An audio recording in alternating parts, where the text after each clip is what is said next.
दोस्तों Russian S-400 ने भारत के बिलियंस ऑफ डॉलर्स बचा दिए। देखिए, जब भारत ने रशिया से S-400 की डील की थी तो कुल 5 रेजिमेंट के लिए हमने पे किया था $5 बिलियन के आसपास। लेकिन दोस्तों वही सऊदी अरेबिया ने 7 रेजिमेंट खरीदी थी अमेरिका से थार डिफेंस सिस्टम, जिसके लिए सऊदी अरेबिया ने पे किया था $15 बिलियन। यानी सोचिए कितना महंगा है थार डिफेंस सिस्टम।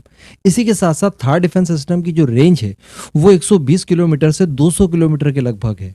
वहीं S-400 की रेंज अगर देखी जाए तो 40 किलोमीटर से लेकर 400 किलोमीटर तक की रेंज है। साथ ही साथ S-400 एयर डिफेंस सिस्टम वो एयर डिफेंस सिस्टम है जिसने खुद अमेरिका की नाक में दम कर रखा है, जबकि थार का कोई भी प्रचलन दुनिया में आपको देखने के लिए नहीं मिलेगा। यानी उसके बारे में ज़्यादा बातें नहीं होती क्योंकि वो कोई ज़्यादा बैटल टेस्टेड वगैरह नहीं है, उसने इतना अच्छा ज़्यादा परफॉर्म किया नहीं है। जबकि S-400 की बात की जाए तो लगभग सभी तरह के टारगेट्स को ये मार गिरा चुका है। अभी मैं आपको बता दूं कि जब हमने S-400 खरीदना चाहा था उस समय भारत के सबसे अजीज दोस्त डोनाल्ड ट्रंप की गवर्नमेंट थी अमेरिका के अंदर, और डोनाल्ड ट्रंप ने बहुत कोशिश की कि भारत को S-400 खरीदने से रोका जाए और किसी तरह से थर्ड एयर डिफेंस सिस्टम बेच दिए जाएं। वैसे भारत ने अमेरिका की नहीं मानी और फाइनली हमने S-400 की डील की और उसी पर कायम रहे। फाइनली आज हम उसकी डिलीवरी ले रहे हैं।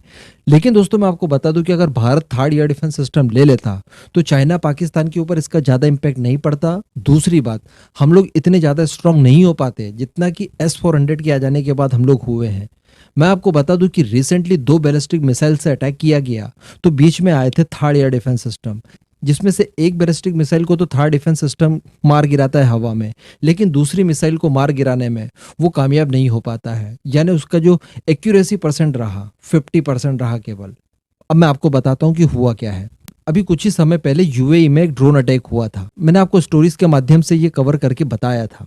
इसी का बदला लेने के लिए सऊदी अरेबिया, यूएई और इनका जो गठबंधन है यमन के अंदर लड़ रहे हैं हुती विद्रोहियों के खिलाफ, उनके गठबंधन ने जोरदार बॉम्बिंग की यमन में, जिस वजह से 80 के करीब लोग मारे जाते हैं यमन के अंदर। इसी बात का बदला लेने के लिए हुती विद्रोहियों ने बैलिस्टिक मिसाइल से अटैक किया सऊदी अरेबिया और यूएई दोनों के ऊपर। अब मैं आपको बता दूं कि सऊदी अरेबिया और यूएई दोनों ही अमेरिका के थर्ड डिफेंस सिस्टम का इस्तेमाल करते हैं। तो किस्मत अच्छी रही यूएई की, क्योंकि यूएई के जो थर्ड डिफेंस सिस्टम है उन्होंने बैलिस्टिक मिसाइल को आसानी से रोक लिया।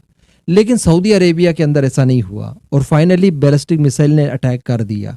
थर्ड एयर डिफेंस सिस्टम इसके खिलाफ फेल रहा। इसके अलावा आपको ध्यान यहाँ पर भी देना पड़ेगा कि जो हुती विद्रोहियों ने बैलिस्टिक मिसाइल दागी थी ये कोई हमारी अग्नि प्राइम या फिर प्रलय बैलिस्टिक मिसाइल जैसी नेक्स्ट जनरेशन कैटेगरी की नहीं थी, बल्कि 2 कौड़ी की बैलिस्टिक मिसाइल्स थी जो कि ईरानी टेक्नोलॉजी से बनी हुई थी। यानी कहने का मतलब यह है कि ये कोई बहुत ज्यादा रिलायबल टाइप की बैलिस्टिक मिसाइल्स नहीं थी, लेकिन फिर भी इनके खिलाफ थर्ड एयर डिफेंस सिस्टम नाकाम रहा। तो आप समझ सकते हैं कि इसकी परफॉर्मेंस कैसी होगी।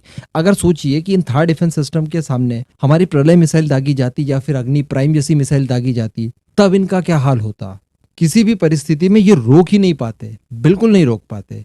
तो ये स्थिति है अमेरिकन एयर डिफेंस सिस्टम्स की। अगर दुनिया में एयर डिफेंस सिस्टम्स की बात की जाए तो रशिया नो डाउट नंबर 1 माना जाएगा। इसी के साथ साथ दूसरे नंबर पे जो आता है वो इजराइल होगा, ना कि अमेरिका। तो कुल मिलाकर कहा जा सकता है कि अमेरिका को अभी इस फील्ड में बहुत काम करने की जरूरत है।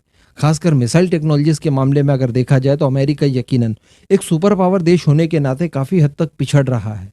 ये काफी चिंता का विषय है और खासकर उन देशों के लिए भी चिंता काफी बढ़ जाती है जो कि अमेरिका से ये सारे सिस्टम लेकर इस्तेमाल कर रहे हैं। क्योंकि अमेरिका तो ठीक है सुपर पावर है यार, उसके ऊपर इस तरह के अटैक्स वगैरह नहीं होंगे, लेकिन बाकी जो उसके सहारे दूसरे देश बैठे हैं इन देशों की यकीनन दिक्कत करवा दी है अमेरिका की तरफ से।